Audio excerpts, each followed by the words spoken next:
എന്തൊക്കെയുണ്ട് വിശേഷങ്ങൾ? എല്ലാവരും ഊണ് കഴിച്ചിട്ടിരിക്കുകയാണോ? ഊണ് കഴിക്കാൻ റെഡി ആയിട്ടിരിക്കുകയാണോ? ഇപ്പോൾ തന്നെ മനസ്സിലായല്ലോ, ഉച്ചയ്ക്കുള്ള റെസിപ്പിയാണ്. അപ്പോൾ എല്ലാവർക്കും വളരെ എളുപ്പത്തിൽ ഉണ്ടാക്കാൻ പറ്റുന്ന ഒരു റെസിപ്പിയാണ് കേട്ടോ.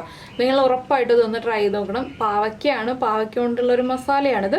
പാവയ്ക്ക എന്ന് കേൾക്കുമ്പോൾ മുഖം ചുളിക്കേണ്ട ആവശ്യമില്ല. അധികം കയ്പൊന്നുള്ള റെസിപ്പിയല്ല. അധികം എന്നല്ല, ഒട്ടും തന്നെ കയ്പില്ലാത്ത രീതിയിലാണ് നമ്മൾ ഈ ഒരു പാവയ്ക്ക മസാല ചെയ്തിട്ടുള്ളത്. നിങ്ങൾ ഇതുപോലെ പാവയ്ക്ക മസാല ട്രൈ ചെയ്തിട്ടില്ലെങ്കിൽ ഉറപ്പായിട്ടും ഒന്ന് ട്രൈ ചെയ്ത് നോക്കിക്കോളൂ. നന്നായിട്ട് ഇഷ്ടപ്പെടും. കയ്പില്ല എന്നുള്ളത് ഉറപ്പായിട്ടും പറയാണ്.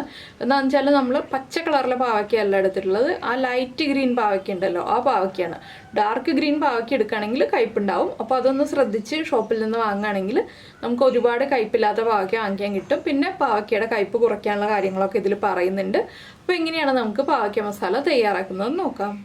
നമുക്ക് നമ്മുടെ ഇൻഗ്രീഡിയൻസ് നോക്കാം. നമ്മളിപ്പോൾ ഒരു പാവയ്ക്ക ചെറുതായിട്ട് കട്ട് ചെയ്തിട്ട് ഒരു 2 മണിക്കൂർ മുന്നേ ഉപ്പ് ചേർത്ത് മിക്സ് ചെയ്ത് വെച്ചിട്ടുണ്ട്. എന്താണെന്ന് വെച്ചിട്ടുണ്ടെങ്കിൽ നമ്മുടെ പാവയ്ക്കയിൽ കയ്പുണ്ടെങ്കിൽ മാറിക്കിട്ടാനാണ് ഉപ്പ് ചേർത്ത് വെച്ചിരിക്കുന്നത്. ഇതുപോലെയാണ് കട്ട് ചെയ്തെടുത്തിട്ടുള്ളത്. പിന്നെ ഇതിലേക്ക് വേണ്ടത് ഒരു സവോള, അതുപോലെ തന്നെ ഒരു ചെറിയ തക്കാളി. നമ്മൾ പുളി ചേർക്കുന്നുണ്ട്, അതുകൊണ്ട് തന്നെ ചെറിയൊരു തക്കാളി മതി.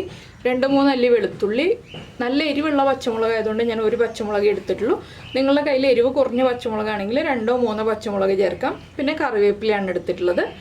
പിന്നെ ഒരു ചെറിയ അളവിൽ പുളി, ഒരു നെല്ലിക്കയോളം പോലും വേണ്ട, അതിലും ചെറിയൊരു അളവിൽ പുളി വെള്ളത്തിലിട്ട് വയ്ക്കുക. വാളൻ പുളിയാണ് വെള്ളത്തിലിട്ട് വയ്ക്കേണ്ടത്.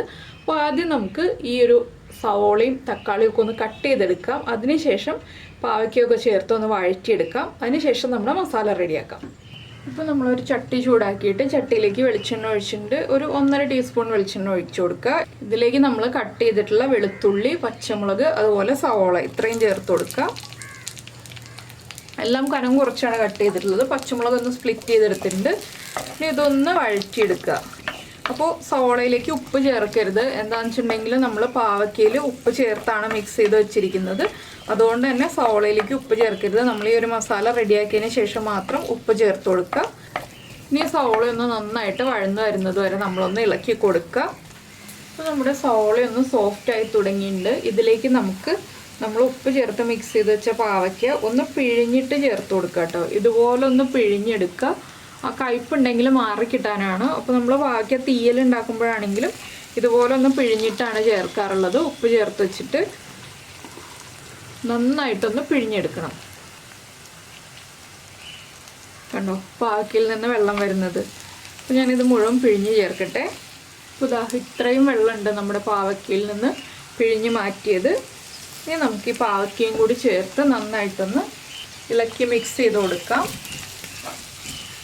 പാവയ്ക്ക ചേർത്ത് ഒന്ന് വഴറ്റിയെടുക്കണം കേട്ടോ. ഒരു 7 മിനിറ്റ് വരെ ഒന്ന് വഴറ്റി കൊടുക്കുക. ഇടയ്ക്കിടയ്ക്ക് ഇളക്കി കൊടുത്താൽ മതി, എപ്പോഴും ഇളക്കി കൊടുക്കേണ്ട. ഇടയ്ക്ക് ഇതുപോലെ ഒന്ന് ഇളക്കി വഴറ്റി റെഡിയാക്കി എടുക്കുക. പാവയ്ക്ക ഒന്ന് 1/4 ഭാഗം കുക്കായി കിട്ടും നമ്മളിതുപോലെ ഒരു 7 മിനിറ്റ് കുക്ക് ചെയ്തെടുക്കുമ്പോൾ. ചട്ടിയിൽ തന്നെ ചെയ്യാൻ നോക്കുക, ഇല്ലെങ്കിൽ നോൺ സ്റ്റിക്ക് പാനിൽ ചെയ്യാം. സ്റ്റീൽ പാത്രങ്ങളിലോ ഇരുമ്പിൻ്റെ ചട്ടിയിലോ ചെയ്യരുത്. എന്താണെന്ന് വെച്ചാൽ നമ്മൾ പുളി ചേർക്കുന്നതാണ്. അതുകൊണ്ടാണ് സ്റ്റീൽ പാത്രങ്ങളിലോ ഇരുമ്പിൻ്റെ ചട്ടിയിലോ ചെയ്യരുതെന്ന് പറയുന്നത്. അപ്പോൾ ഇതൊന്ന് കുക്കായി വരട്ടെ, അതുവരെ നമുക്ക് വെയിറ്റ് ചെയ്യാം. ഇപ്പോൾ നമ്മുടെ പാവയ്ക്കയും സവോളയും ഒക്കെ കുക്കായി വന്നിട്ടുണ്ട്. ഇനി നമുക്കിതിലേക്ക് പൊടികൾ ചേർത്ത് കൊടുക്കാം. ഒരു 1/2 ടീസ്പൂൺ മഞ്ഞൾപ്പൊടി, 1/2 ടീസ്പൂൺ മുളക് പൊടി. നമ്മൾ എരിവുള്ള മുളക് പൊടിയാണ് ചേർക്കുന്നത്. കാശ്മീരി ചില്ലി പൗഡർ ആണെങ്കിൽ 3/4 ടീസ്പൂൺ ചേർക്കാം. 1/2 ടീസ്പൂൺ തന്നെ മല്ലിപ്പൊടി. ഇത്രയും ചേർത്തിട്ട് ഈ പൊടികളൊന്ന് കുക്കായി വരുന്നത് വരെ നന്നായിട്ട് ഇളക്കി കൊടുക്കുക. ഇതിലേക്ക് നമുക്ക് നമ്മളെടുത്ത് വെച്ചിരിക്കുന്ന തക്കാളിയും അതുപോലെ തന്നെ കറിവേപ്പിലയും ചേർത്ത് കൊടുക്കാം. ഇനി ഇതെല്ലാം ചേർത്ത് നന്നായിട്ട് ഇളക്കിയതിന് ശേഷം നമ്മുടെ പുളി പിഴിഞ്ഞ് വെച്ചിരിക്കുന്നതുണ്ടല്ലോ, ചെറിയൊരളവിൽ പുളി എടുക്കാൻ പറഞ്ഞല്ലോ, ആ ചെറിയൊരളവിലുള്ള പുളി പിഴിഞ്ഞിട്ട് ആ പുളിയുടെ വെള്ളം ചേർത്ത് കൊടുക്കുക. ഞാനിപ്പോഴൊന്നും ഉപ്പ് ചേർത്തിട്ടില്ല. പാവയ്ക്കയുടെ ഉപ്പുണ്ട്, അതുകൊണ്ടാണ് നമ്മൾ ഉപ്പ് ചേർക്കാതിരുന്നത്. നമുക്കിതിലേക്ക് പുളി ചേർത്ത് കൊടുക്കാം.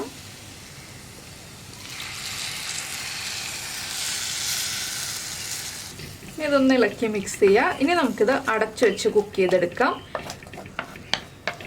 ഇനി ഒരു 5 മിനിറ്റും കൂടി കഴിഞ്ഞിട്ടുണ്ടെങ്കിൽ നമ്മുടെ പാവയ്ക്ക മസാല റെഡി ആയി വരും. ഒരുപാട് ഇളക്കി കൊടുക്കുകയൊന്നും വേണ്ട.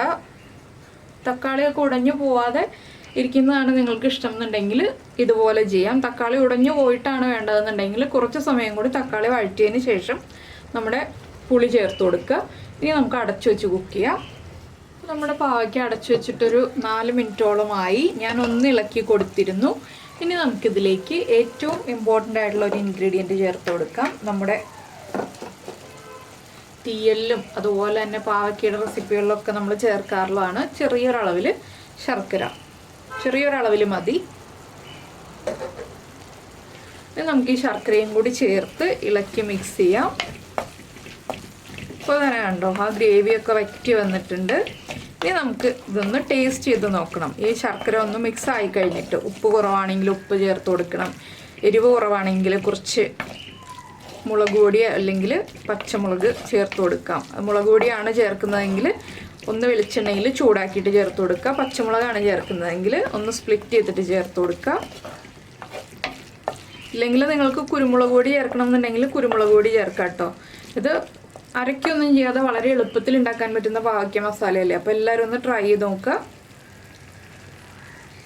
ഉപ്പ് കുറവാണ് കേട്ടോ, കുറച്ചുകൂടി ഉപ്പ് ചേർക്കണം.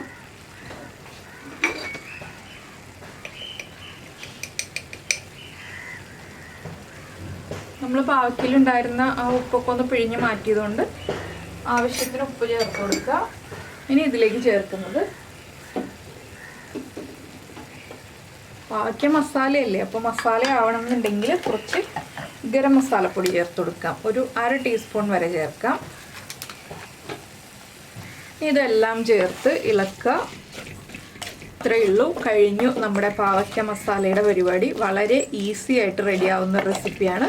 അപ്പോൾ എന്തായാലും എല്ലാവരും ചോറിൻ്റെ കൂടെ ചേർത്തൊന്ന് ഉണ്ടാക്കി കഴിച്ചു നോക്കൂ. നന്നായിട്ട് ഇഷ്ടപ്പെടും. അപ്പോൾ ഇഷ്ടമായി കഴിഞ്ഞിട്ടുണ്ടെങ്കിൽ നമ്മുടെ വീഡിയോയുടെ താഴെ കമൻറ്റ് ചെയ്യാനും ലൈക്ക് ചെയ്യാനൊന്നും മറന്നു പോരുത് കേട്ടോ. ഇതിപ്പോൾ കുറച്ച് കുഴഞ്ഞ രീതിയിലാണ് ഇരിക്കുന്നത്. ഒരുപാട് കുഴഞ്ഞ രീതിയിൽ വേണമെന്നുണ്ടെങ്കിൽ കുറച്ചുകൂടി നമ്മൾ പുളിവെള്ളം ചേർക്കണം. ഞാനിപ്പോൾ ഒരു 1/4 കപ്പോളമേ പുളിവെള്ളം ചേർത്തിട്ടുണ്ടായിരുന്നുള്ളൂ. നിങ്ങൾക്ക് കൂടുതൽ കുഴഞ്ഞ് വേണമെന്നുണ്ടെങ്കിൽ 1/2 കപ്പ് പുളിവെള്ളം ചേർത്ത് കൊടുക്കാം. അപ്പോൾ നമ്മുടെ ചാനൽ ആദ്യമായിട്ട് കാണുകയാണ്, നമ്മുടെ വീഡിയോ പ്രസൻറ്റ് ചെയ്യുന്ന രീതിയൊക്കെ ഇഷ്ടമായി എന്നുണ്ടെങ്കിൽ നമ്മുടെ ചാനലൊന്ന് സബ്സ്ക്രൈബ് ചെയ്ത് സപ്പോർട്ട് ചെയ്യണേ. സബ്സ്ക്രൈബ് ചെയ്യുന്നതിന് ഈ വീഡിയോയുടെ താഴെയുള്ള റെഡ് സബ്സ്ക്രൈബ് ബട്ടൺ ഒന്ന് ക്ലിക്ക് ചെയ്യുക. അതിൻ്റെ റൈറ്റ് സൈഡിലുള്ള ബെല്ലൈക്കനും ക്ലിക്ക് ചെയ്യുക. അപ്പോൾ ഓളെന്ന് പറഞ്ഞിട്ടൊരു ഓപ്ഷൻ വരും. ആ ഓളും കൂടി പ്രസ് ചെയ്തിട്ടുണ്ടെങ്കിൽ ഞാൻ എപ്പോഴും വീഡിയോ അപ്ലോഡ് ചെയ്യുമ്പോൾ നിങ്ങൾക്ക് നോട്ടിഫിക്കേഷൻ വരും. അപ്പോൾ ഞാനിതുപോലെ ഒന്ന് സ്പ്രെഡ് ചെയ്തിട്ട് കൊടുക്കുന്നത് എന്താണെന്ന് വെച്ചാൽ ഒന്ന് ചെറുതായിട്ട് ഡ്രൈ ആയി കിട്ടാനാണ്. പക്ഷേ മസാല എന്ന് പറയുമ്പോൾ എല്ലാം പൊതിഞ്ഞിരിക്കുന്ന ഒരു പാകത്തിലാണ് വരിക. പാവയ്ക്കയിലേക്ക് എല്ലാം മിക്സ് ആയിരിക്കുന്ന ഒരു പാകത്തിലാണ് വരിക. അപ്പോൾ എന്തായാലും എല്ലാവരും ട്രൈ ചെയ്ത് നോക്കുമെന്ന് വിചാരിക്കുന്നു. നമുക്ക് നമ്മുടെ അടുത്ത റെസിപ്പിയുമായിട്ട് അടുത്ത ദിവസം വീണ്ടും കാണാം.